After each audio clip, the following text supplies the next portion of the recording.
Assalamualaikum warahmatullahi wabarakatuh. Kami dari kelompok 13 akan menyampaikan hasil diskusi kami yang berjudul tentang teori X dan Y dalam pengambilan keputusan. Yang beranggotakan 1. Anggil Distavia, 2. Heru Yuda, 3. Hidayatul Mar'ah, 4. Saryanto.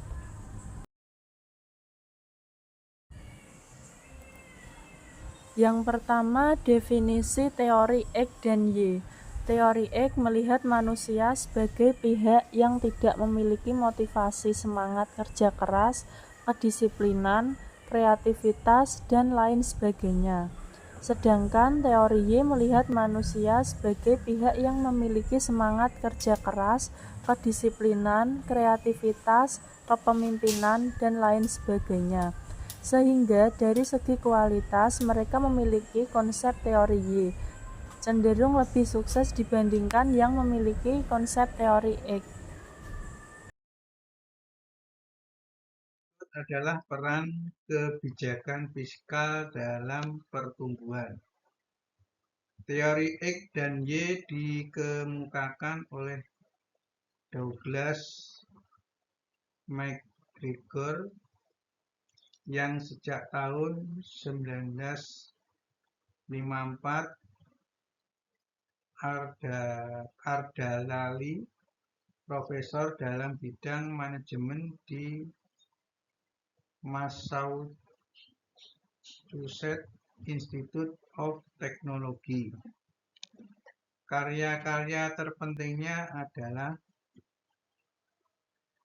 The Human Side of Enterprise 1960,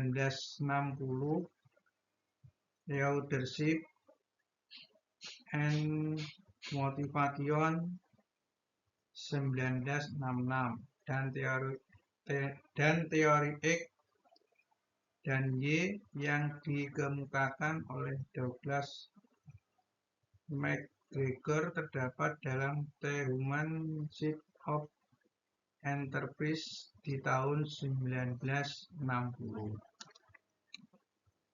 Pada konsep teori X dan Y tersebut, Douglas MacGregor memberi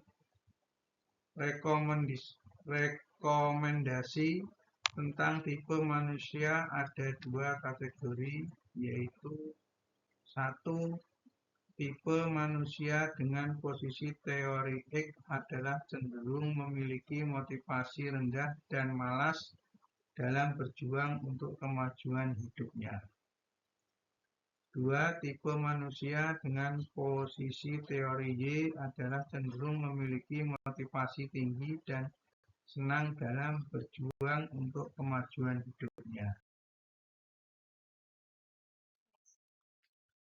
Berikutnya perbedaan teori X dan Y pada karyawan.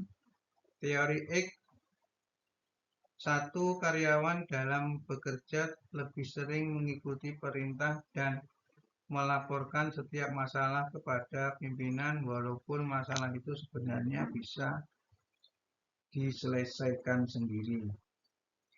2. Karyawan dalam bekerja menginginkan pekerjaan yang ringan dan santai namun memiliki penghasilan tinggi. 3.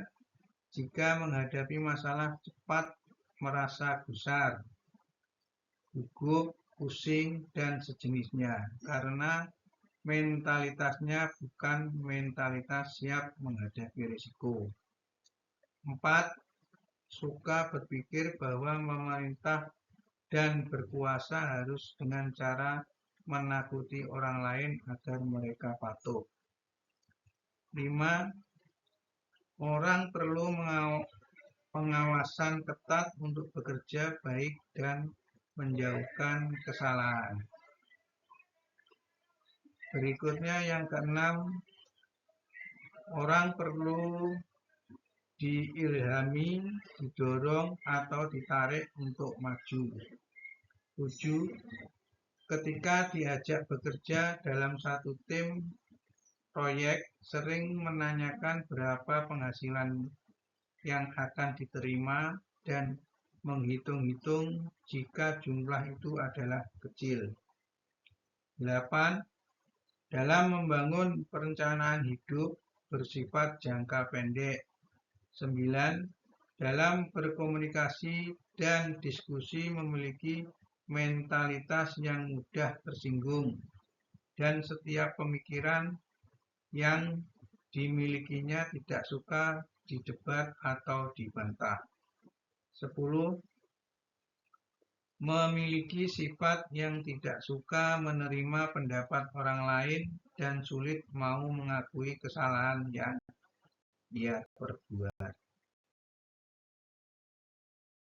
Perbedaan dari teori X dan Y pada karyawan yaitu terdapat di teori Y. 1. Karyawan dalam bekerja mampu melaksanakan setiap tugas dengan maksimal. 2. Karyawan dalam bekerja mengedepankan keseriusan dan ketelitian.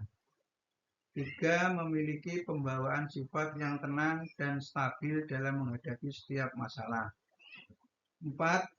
Mengedepankan konsep pendekatan dan kata tolong dalam menyuruh orang lain mengerjakan tugas yang diperintah olehnya. 5. Orang perlu pengakuan bahwa mereka dihargai sebab tahu tanggung jawab dan bisa mengoreksi diri sendiri. Berikutnya yang keenam yaitu orang perlu diberi kebebasan, diberi semangat, diajak dan dibantu untuk maju. Nomor 7, dalam bekerja yang bersifat proyek lebih mengutamakan pekerjaannya dibandingkan berapa uang yang akan diterima. 8, dalam membangun perencanaan hidup bersifat jangka panjang dan sistematis. 9. Menyukai komunikasi dan diskusi yang bersifat terbuka. Dan yang terakhir yaitu nomor 10, memiliki karakteristik yang tidak mudah tersinggung serta mau mengakui kesalahan yang ia perbuat jika itu adalah benar. Kesabaran adalah kesuksesan, namun sebaliknya sifat yang cenderung jauh dari kesabaran mendekatkan ia pada setan. Penafsiran setan di sini diartikan sebagai kelompok makhluk yang berpikir egois dan terjebak oleh keinginan jangka pendek dan mengesampingkan cita-cita jangka panjang di mana mereka hanya diliputi oleh sifat tamak, rakus, dan pemarah jika keinginannya tidak tercapai. Padahal, segala kegagalan adalah batu sandungan yang harus dilihat sebagai pelajaran untuk menjadi lebih baik, dengan jalan terus memperbaiki diri. Dalam konteks tipe X dan Y, secara konsep mereka yang bertipe Y cenderung memiliki konsep introspeksi diri yang mendalam, dan X cenderung sulit atau jarang memiliki introspeksi diri. Tipe X menjadi tipe Y. Salah satu cara mengubah karyawan yang bertipe X menjadi tipe Y adalah dengan menerapkan kedisiplinan. Konsep kedisiplinan mampu membantu seorang karyawan menjadi disiplin dalam bekerja, termasuk keinginan untuk memberikan prestasi kerja. Namun yang harus diingat, konsep kedisiplinan di sini dengan manajemen yang terukur. Artinya kedisiplinan yang diterapkan memiliki konsep yang representatif sesuai dengan apa yang terjadi. Pemaksaan kedisiplinan yang terlalu tinggi itu hanya akan membuat seorang karyawan menjadi kaku dalam bekerja, bahkan cenderung tidak bisa bekerja dengan kreatif. Padahal kreativitas yang tinggi mampu membangun munculnya inovasi pekerjaan. Dan suatu organisasi dengan kepemilikan inovasi yang tinggi mampu membuat ia bertahan atau survive dalam globalisasi saat ini. Memang benar jika motivasi memiliki peran besar dalam mempengaruhi pengubahan dari X ke Y. Ini sebagaimana dikemukakan oleh Munin Jayanto bahwa berdasarkan hasil penelitian tentang pengembangan motivasi pekerja yang dilakukan oleh William James dari Harvard University, diketahui bahwa kemampuan seorang pekerja dapat ditingkatkan sampai 60% lebih tinggi dari rata-rata kemampuannya apabila motivasi mereka bekerja terus dikembangkan. Mengubah tipe X menjadi tipe Y. Mereka yang berkarakteristik tipe X cenderung butuh kondisi yang realistis untuk mampu mengubah persepsi yang diyakini. Mungkin ini berbeda dengan mereka yang berkarakteristik tipe Y, yang cenderung memiliki tingkat kreativitas dan inovasi tinggi. Karena itu, salah satu cara mengubah tipe X menjadi tipe Y adalah dengan memperlihatkan beberapa bukti nyata akan mereka yang telah berhasil berjuang dalam hidupnya, seperti para pengusaha yang memulai bisnis dari nol dan sebagainya. Karena mereka yang bertipe X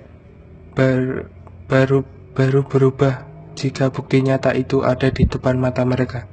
Dan memang salah satu kelemahan tipe X adalah kemampuan membayangkan dan mengejar cita-cita yang sulit mereka lakukan. Cita-cita bagi tipe X sesuatu yang tidak pasti, sedangkan bagi tipe Y, cita-cita adalah impian yang harus diraih. Oleh karena itu, mengubah tipe X menjadi tipe Y bukan hanya dibutuhkan ilmu dan riset, science on research, namun juga seni art. Penggabungan itu semua mampu mengubah tipe X dan menjadi tipe Y. Penafsiran penggunaan seni artinya mereka yang bertipe X harus diubah dengan nuansa pendekatan atau approach yang diikuti dengan ketegasan dalam bentuk kedisiplinan seperti dijelaskan di atas, karena pendekatan kekerasan hanya akan menakutkan bagi mereka, terutama pada ketidaknyamanan pada psikologis mereka.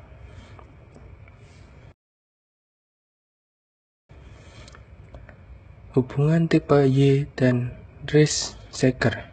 Tipe Y memiliki semangat tinggi untuk berusaha mewujudkan dan visi misi yang dicita-citakannya. Sebuah cita-cita tidak akan terwujud jika tidak diikuti dengan keberanian, dan keberanian adalah bagian dari perjuangan cita-cita.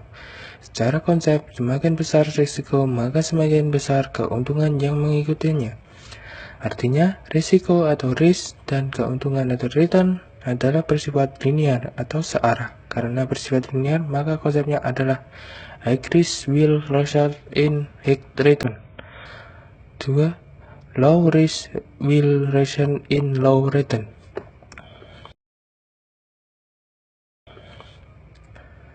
Hubungan dengan tipe Y dan risk seeker dijelaskan pada gambar di samping. Ada periode rekomendasi, artinya individu tersebut telah memiliki experience atau pengalaman dan referensi yang mencukupi sehingga ia menganggap bahwa inilah ya saat yang tepat bagi dia untuk mengambil keputusan. Dan dari hasil survei, kebanyakan mereka yang mengembangkan bisnis ide serta sumber pemikirannya banyak berasal dari tempat akhir ia bekerja. Misalnya, ia membangun bisnis IT, information technology. Ini terjadi karena sebelumnya ia adalah karyawan di salah satu perusahaan IT, atau itu juga terjadi pada saat ia membangun usaha bisnis restoran, makanan siap saji, atau fast food, maka sebelumnya ia adalah karyawan atau salah satu manajer di restoran makanan siap saji. Begitu juga mereka yang membangun bisnis pengembangan perumahan atau developer perumahan. Ini biasanya juga dilakukan oleh mereka yang sebelumnya bekerja sebagai salah satu manajer atau karyawan di bisnis developer perumahan. Karena dengan background tersebut telah menyebabkan ia memiliki nilai kompetensi lebih dibandingkan mereka yang tidak bekerja dalam bidang tersebut. Untuk kesimpulan presentasi di atas, teori X dan Y membedakan dua tipe karyawan. Tipe X cenderung pasif, kurang motivasi, dan membutuhkan pengawasan ketat. Sementara itu, tipe Y memiliki semangat kerja tinggi, kreatif, bertanggung jawab, dan mampu bekerja secara mandiri. Dalam mengambil keputusan, tipe yang lebih unggul karena berani mengambil risiko dan memiliki visi jangka panjang. Mengubah karyawan dari tipe X menjadi tipe Y membutuhkan pendekatan yang tepat, serta seperti penerapan disiplin yang terukur, motivasi yang berkelanjutan, dan pembinaan dengan pendekatan yang humanoid dan inspiratif.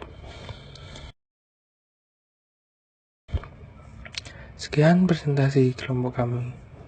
Wassalamualaikum warahmatullahi wabarakatuh.